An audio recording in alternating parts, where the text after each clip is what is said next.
I didn't necessarily want to be like a masked wrestler. You're too good looking to be a masked wrestler. Come on, let's all hail Caesar. It's too good looking to be a masked wrestler. Will you believe me if I told you you're not the first person to tell me that? Of course not.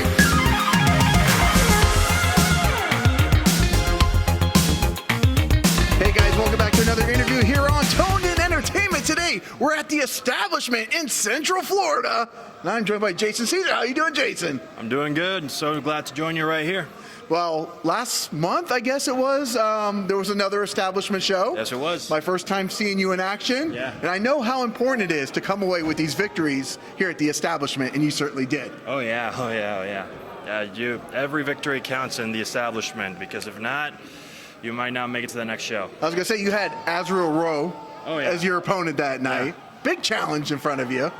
Well, right? Big is kind of a big word. Sorry to be redundant. Okay. It was a bit of a mismatch, like a little David versus Goliath type of deal, but you know, it was a good match. I enjoyed it. I was gonna say, cause I think I'm a pretty average size guy, but you're a pretty tall dude. Yeah, I'm around 6'4". 6'4", okay. 6'4", something like that. Okay, so was there any like basketball or sports in your previous life before wrestling? Oh yeah. Like before, when I was younger, like I did like everything: basketball, baseball. My dad wanted me to be a pro volleyball player, actually. Okay. Yeah, I grew up in Puerto Rico, so volleyball is like huge back there.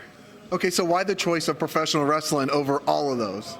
I don't know, there was just something about it. Like, I mean, when I was a kid growing up, at first I wasn't allowed to watch pro wrestling as a kid. Okay. Because like, my dad's a sports fan, but he's not that big a fan of combat sports.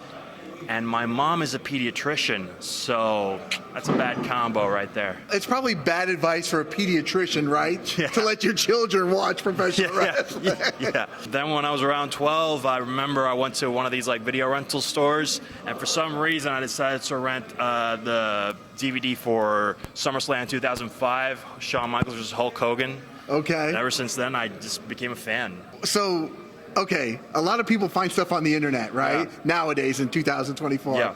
I love the fact that you found something at a video rental store. Yeah. Because that means nostalgic now to me. Yeah, it is. Like, Blockbuster's gone. You hardly see any of those stuff anymore. Now everything's on Netflix or HBO Max or Disney Plus or something like that. It's so funny. There's times when I travel and you go to like small little towns and they still have that like video rental place. Oh, yeah. And I kind of get excited, but I'm like, what am I going to do with that? Like, every time I go back to my hometown to visit my family, there's still places like that where you can get some video stores, some DVDs and stuff. Okay. Now you said you're from Puerto Rico. Yes, sir. So you grew up in Puerto Rico. Yes. When did you come over to the States? I moved here to the States back in 2018. It was like, say, 4 months after the big hurricane hit.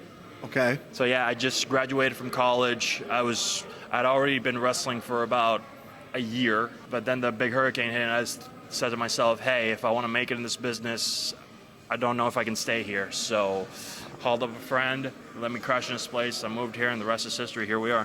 Okay, so your dad didn't like combat sports. Your mom is a pediatrician. What do they think about this journey of professional wrestling? They were not the biggest fans of that choice at the first, but now every time they come here to Florida, they come to the shows and support and everything, stuff like that. But I'll never forget the day I came home from my first practice. Was there a lecture? No, there wasn't a lecture. Okay. There wasn't really a lecture. Okay. But the thing is, like, my mom checked me out, and she saw I was like, all bruised from like the ropes and everything like that. She looked me straight in the eyes. You know how Puerto Rican moms are. She said, I should have hit you with the chancla even harder when you were a kid. So she thinks that would have beat some sense into you. Yeah. No, it was more like, wait, if he can take a beating now, I should have just given him a beating when he was a kid. Something like that. I don't know. We're just going to leave that up to everybody's discretion. But Jason, can we talk about your ring entrance? Because when you come out, you have the mask on. What influences your ring entrance? Man, I'm a big nerd, especially when it comes to like anime, video games, especially things like Power Rangers and Kamen Rider.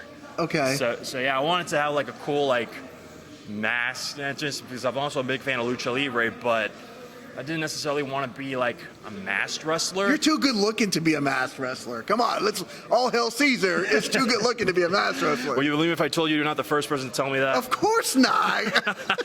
If you said I was, I'd say you're lying, sir. No. But yeah, I still wanted to do something masked because like I'm a fan of all those gimmicks like Rey Mysterio, Jushin Liger, and like a whole bunch of luchadors. Like I love Lucha Libre, Mexican style. Like, you know.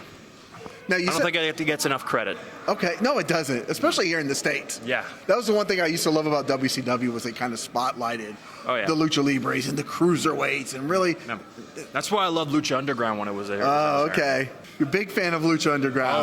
Oh yeah. And the cool thing about it, I was so hooked on it because while it was airing, I was going to college for film production. I wanted to be a film director. Okay. In college, and just seeing the way it was shot and the way they cut promos, it was just so different from everything that was going on in wrestling at the time. It's a shame that it's not on air anymore. I would love for it to make a comeback or something. Is that something you wish there was a little bit more of, a little bit more production value? Because I think like now you see a lot of promos are just backstage and some neon lights, and it doesn't really have that like gritty feel that I think wrestling wants to have. Yeah, of course. I feel like there's a time and place for a little bit of everything in pro wrestling. Like you hear a bunch of people say like, "Oh, this doesn't belong in wrestling because it's not wrestling," or "No, wrestling should be a certain way." No, man, this is 2024 now. Like, it's not the 80s anymore. Like, wrestling has evolved and it has changed and it has branched out in many different ways. And this, like, pro wrestling's for everyone. What would you say is the biggest lesson you've learned about yourself since you started your pro wrestling journey? Biggest lesson I learned about myself? Man, that's a really good question. I'd probably say I learned that I'm tougher than I thought I was. Okay. Because growing up, I was a shy, quiet kid. Didn't really like to cause much trouble, stuff like that. But being in pro wrestling made me realize how much I want to do this. Because if I wasn't pro wrestling, I don't think I ever would have got the guts to fly here by myself and pursue the dream. So it made me realize a lot. I learned a lot about myself through pro wrestling. So if you ask me if I'd do it again, in a heartbeat. Yeah. I love the fact that you took that leap. You took that leap of faith, to come over and do something. Thank so you. when you get off the plane in 2018, and this is what you're going to embark on, what's going through your head? At first, this is my first time. I didn't just leave to pursue pro wrestling. I basically left to become an adult, to become a man. So it was my first time living by myself, paying my own rent, cooking my own meals, cleaning my own clothes. And at the time, I was living with a friend, and I was scared, I don't know how to do it, but looking back, it was an experience that was needed, and now I'm here at the establishment. Hopefully, we'll see what the future holds. I was going to say, you definitely made a really good impression. In the first match that I ever saw you in live, it was a lot of fun, very entertaining, seeing you whoop some ass in that ring. Yeah, thank you. Now, over the years that you've been doing this, obviously, things go crazy, things go maybe wrong, or just... What would you say is maybe the most bizarro thing, the weirdest thing that's maybe happened to you in the wrestling ring? Weirdest? In what sense? I don't know. I've heard people trip over their shoelaces in the ring. I've heard people, maybe a girl forgot to put double-sided tape on their shirt and, Oh, just something weird, and whereas nothing out of the ordinary ever happened to you. Nothing I can think of Nothing right now. you can think of. But I wouldn't doubt it if something weird happens tonight or something there. It hasn't happened right now, but I am 100% sure it's going to happen at some point because you see it happen all the time. Right. It can't happen anytime. Yeah. Well, we're here at the establishment. I have no idea what's even going on with you guys tonight. That's how on the DL everything is here. Yeah. That's why you have to come out here to the shows and check them out. Yeah.